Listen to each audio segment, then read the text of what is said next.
The author of Approaching the Quran, the Early Revelation, opens his study with an incident that caught his attention. He says, "One afternoon in Cairo, I found myself in an unusual situation. The streets of this noisy, bustling city were suddenly strangely quiet. Yet the cafes were crowded with people clustered around televisions. For special events, the death of a great figure, an important soccer game, one might expect to find people in cafes following the event on television. What had drawn people from the streets into the cafes today was the appearance of one of Egypt's popular Quran reciters. When I returned to my hotel, the lobby was filled with men, some of them Egyptian Christians, watching and listening to the televised recitation with intense interest." Welcome to Madrasa Readings, our fourth session. Today I will briefly explain what we study and teach and have studied and taught for centuries in a discipline called Tajwīd. Well, in madrasas or madaris across southern Algeria, Morocco and Mauritania and other parts of the region, students recite the Quran several times a day, both for memorization, hifz, and revision, muraja'a. Memorization methods and practices are not our topic today, but recitation. I mean, how students learn to pronounce the letters, al-huruf, words, al-kalimat, and verses of the Quran, the ayat, and how they recite it in that melodious way, either individually, as the author of the book observed, or in groups, or halqa, as it's called in colloquial Arabic of North Africa. And most importantly, what textbooks they use and how they are taught. Across religions, traditions, and cultures, sacred books are treated with more reverence than any other written works. This means that studying the Quran, like studying almost any sacred text of the world's major religions, is complex and even intimidating. The case of the Quran is perhaps unique because of its vocal or auditory dimension. I'm not here to discuss the origins of the text or its melodic features, nor do I deny the Quran's diverse sources and multifaceted nature in terms of themes, stories, law, and even aspects of its auditory side, the way it's recited. However, the literature and tradition developed around Quranic recitation over the centuries are undeniably among the most distinctive. Think of the number of disciplines dedicated to studying the rules, techniques, and etiquette of oral performance, or what we call Tajwīd. This actually extends deep into the study of transmission chains, compilation, and the preservation of the text in its 10 or 14 qira'at or canonical readings known today. So, how, when, and what do we study in this field known as Tajwīd? Again, I'm not talking about other madrasa disciplines or sciences related to the Quran, such as the memorization itself, al-hifz, exegesis, or a tafsir, al-qira'at, or ulum al-Quran. I'm talking about tajweed, only tajweed. So Tajwīd is specifically about how to articulate the letters and the characteristics of each harf, how to pronounce words together, when and where to pause, الوقف, how long certain syllables should be prolonged, المدود, and where those rules come from. Tajweed literally means to perfect, to do something well in a perfect way, or to beautify something. جود يجود.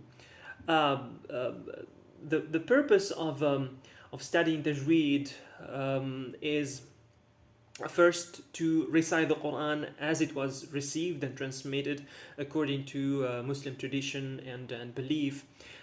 Second, to strengthen comprehension. And many people don't think about this, but reciting Quran properly helps understanding the Quran deeper. So it to strengthen comprehension, because sound is a powerful tool to internalize the meanings and values of the studied text. And another reason for studying Tajweed, for those who pursue a clerical path after madrasa, imama, those who want to become imam, Tajweed is essential for leading daily prayers, Salat al-Jama'ah, and continuing the tradition of oral transmission of the Quran to future students. So to make this a bit clearer, let me demonstrate. So now I'm going to let's open the Quran randomly and read.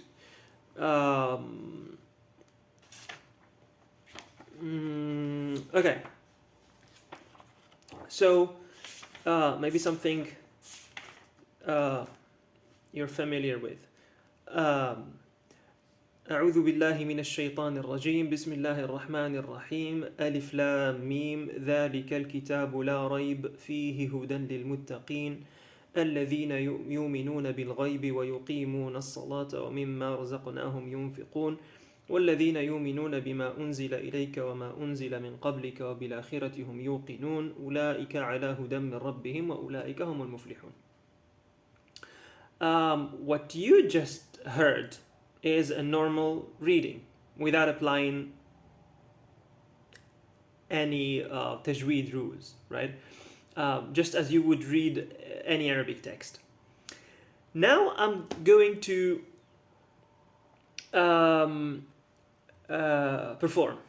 So I'm going to read the same page again, applying the tajweed rules and techniques I studied for more than 5 years, between 2005 or 6 and 2011. Yeah, why all these years? Because of the Quran's complex nature.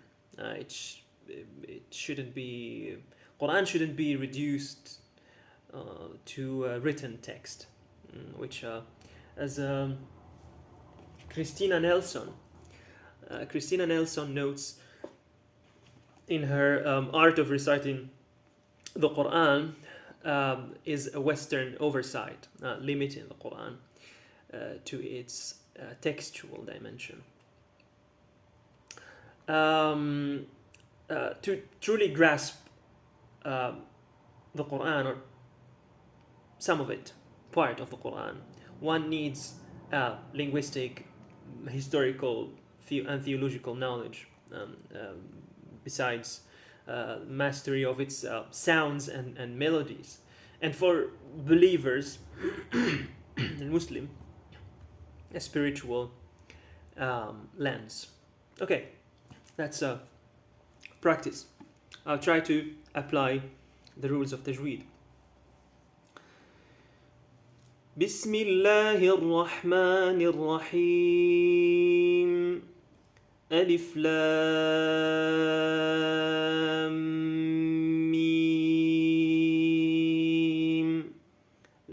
ذلك الكتاب لا ريب فيه هدى للمتقين الذين يؤمنون بالغيب ويقيمون الصلاة ومما رزقناهم ينفقون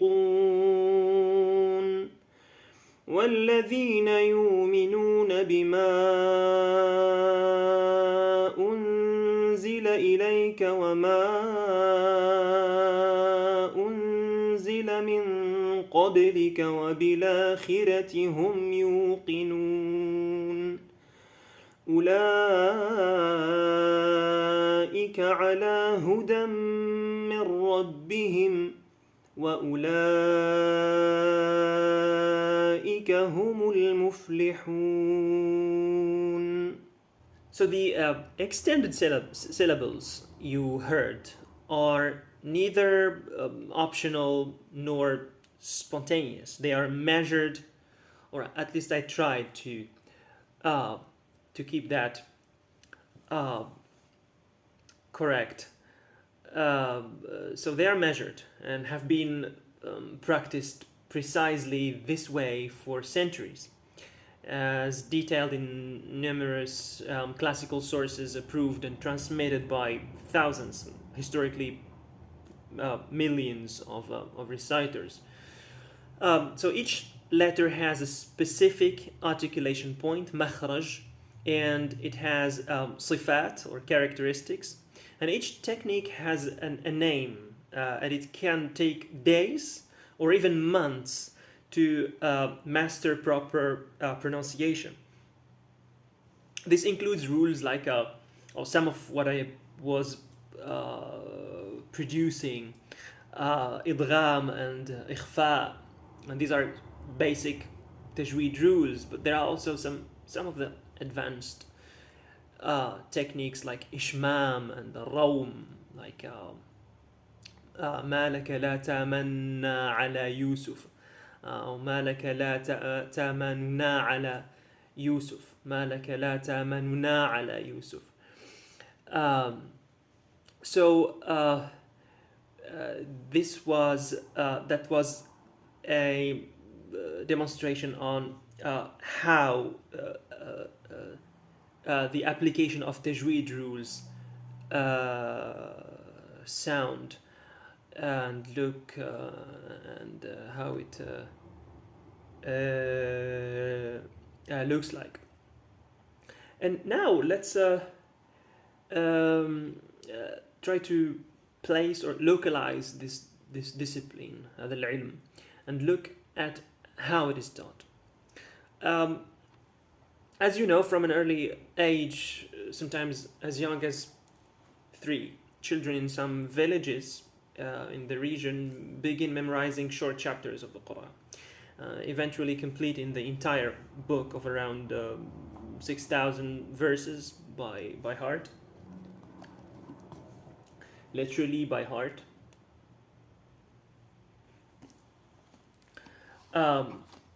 During this stage, they don't attend advanced classes, right?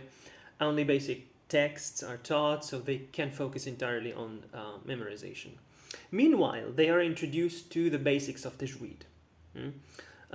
So their Quran teacher, usually different from the one teaching advanced subjects, faqih or fiqh, the Quran teacher, someone else, recites for them as they write on their wooden tablets.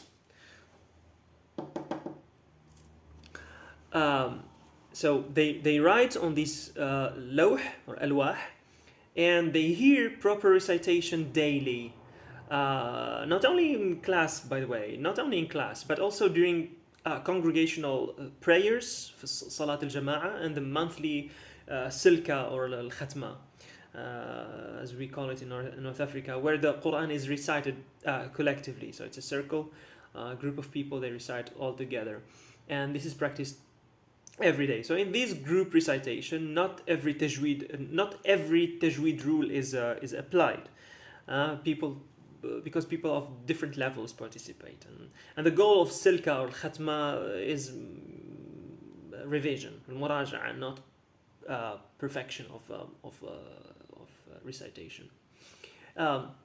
So let's call this stage the first stage or first level, مستوى الأول, right? So you memorize and you receive the basics of tajweed orally, like mostly uh, uh, through the mouth of your Quran teacher. Students hear their teachers recite just as the teacher, heard his teacher, and so on, forming a long chain that goes back to the 7th century. Of course, we don't have any recordings. There are no audio recordings from that time, but there is solid evidence for this oral transmission, right? So there is a theoretical works on tajweed from as early as the 10th century. There are biographical compilations of narrators, قراء, تراجم القراء, and إجازات, certificates, documenting who studied with whom, when, where. Many of these sources are published, while others, especially those early, especially before the 10th century, are many of them survived as manuscript, and some of them are cited or were cited by scholars, right, who wrote about qira'at and tajweed. The Quran itself, al-hadith, also prophetic traditions, and accounts from the earliest Muslims all indicate that reciting the Quran in a distinctive manner, the way you heard me trying to do, not just reading it, right? Not just reading it as any other text, was known and practiced in those times. Right. Let's close this parenthesis and go back to tajweed stages or levels. So the first stage, we said, of learning tajweed in madrasa is oral, transmitted directly through memorization and recitation with muallim al-Quran. The second stage involves mutun, didactic texts, urjuzat, manzumat, such as تحفة الأطفال by Sulaiman al-Jamzuri from the 18th century, and the very famous مقدمة ابن الجزري أو الجزرية المقدمة الجزرية by شمس الدين ibn al-Jazari from the 14th century. Right,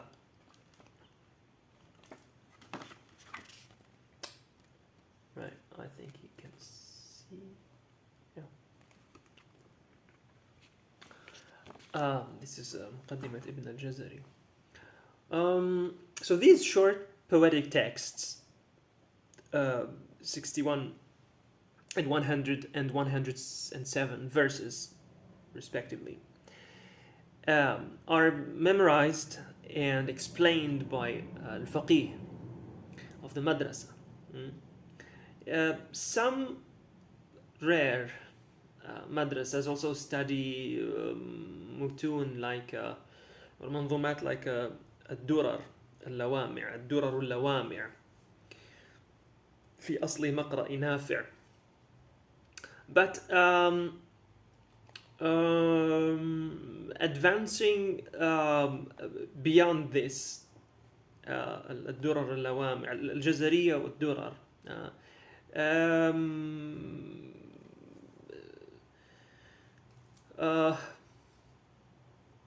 to higher levels, like طيبة النشر والشاطبية والدرة, what we may call the third level right? Let's consider that the third level.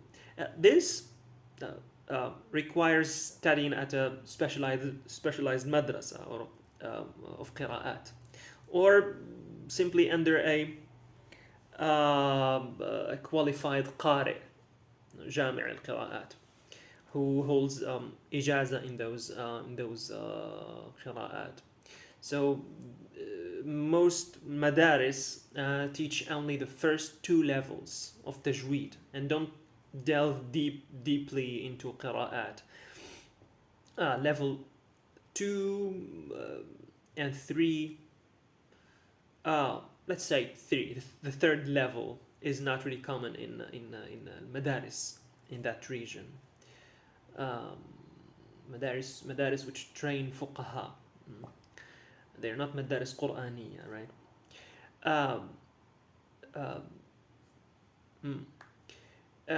Actually, it is, I mean, قراءات like beyond الجزرية والدرر اللوامع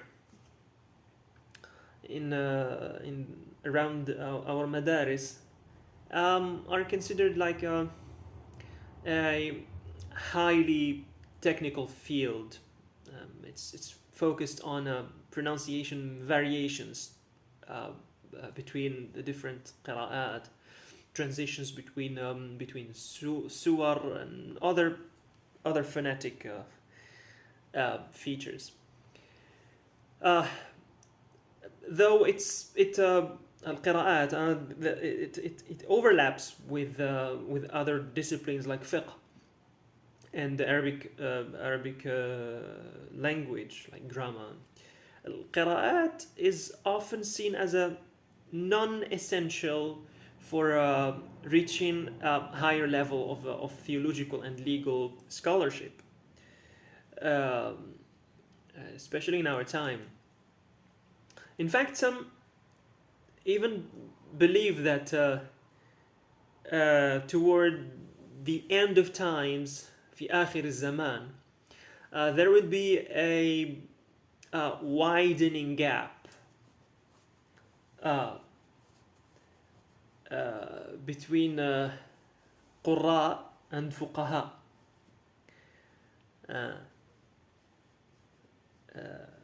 There will be a gap between jurists and reciters. And this is based on a hadith موقوف على ابن مسعود. Imam Malik in his Muwatta reports that Ibn Mas'ud said something.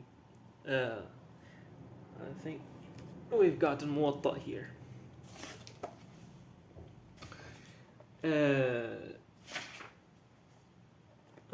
في حديث ابن مسعود أنه قال لإنسان إنك في زمان كثير فقهاؤه قليل قراؤه تحفظ فيه حدود القرآن وتضيع حروفه قليل من يسأل كثير من يعطي يطيلون فيه الصلاة ويقصرون الخطبة يبدون أعمالهم هكذا مضبوطة قبل أهوائهم وسيأتي على الناس زمان قليل فقهاؤه كثير قراؤه يحفظ فيه حروف القرآن وتضيع حدوده كثير من يسأل قليل من يعطي يطيلون فيه الخطبة ويقصرون الصلاة يبدون فيه أهواءهم قبل أعمالهم. So this is a hadith in Muwatta Imam Malik. Ibn Mas'ud, the companion of the Prophet ﷺ, said that in the future, among the signs of knowledge decline, the decline of knowledge, there will be more Quran reciters than fuqaha, than jurists. They will memorize the letters and rules of recitation, but neglect the rulings of the Quran, the ethics of the Quran, the spirit or the wisdom of the Quran. And because I'm holding Tafsir al-Buni, commentary of Imam Sidi Bou Marwan al-Buni, he says that دل هذا الحديث أن تعلم حدود القرآن واجب وحفظ حروفه مستحب وأراد بحروفه القراءات السبع. And then he says at the end, وفي آخر الزمان خلاف هذا كله يقل العلم ويكثر حفظ القراءات ويشتغل حافظها بطلبها عن طلب العلم وحدود القرآن ويكثر السؤال ويتشاح الناس إلى آخره. So Sidi Abu Marwan, he's saying that he's from the 11th century, right? His commentary is widely quoted in the commentaries of Sunnah from different madhahib. So he's saying that something like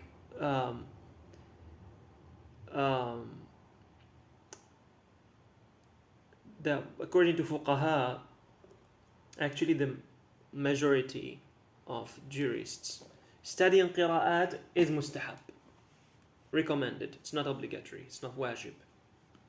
Well, actually even tajweed, even the tajweed, the minimum requirement is to make one's recitation clear and comprehensible, right? And تفهم قراءة القارئ لا تفسد المعاني. The full mastery of every rule is not wajib, it's not obligatory. Well, scholars of qira'at, reciters may of course see it differently.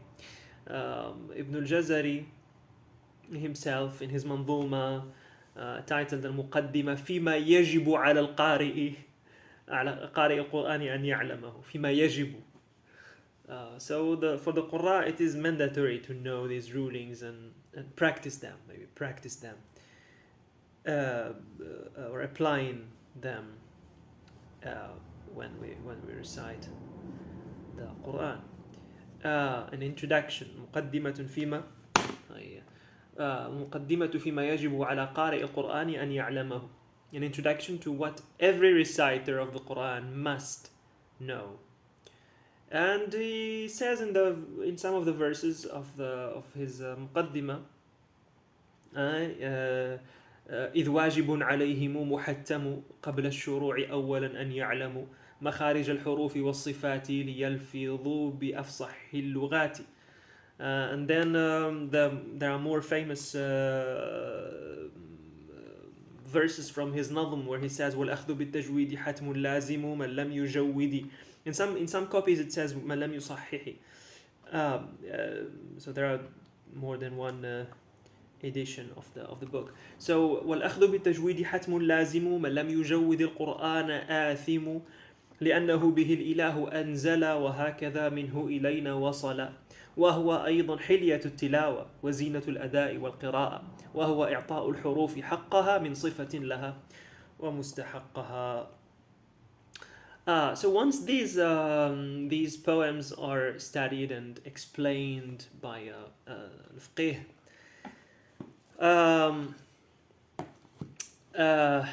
the student joins the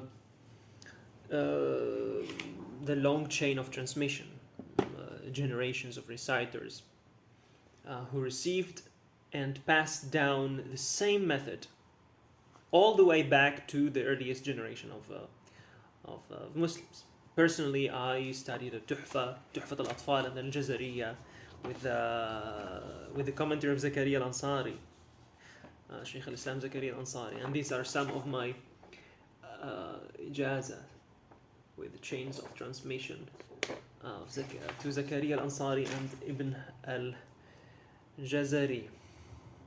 Right, I think this should be enough for Tajwid studied in our madaris in North Africa.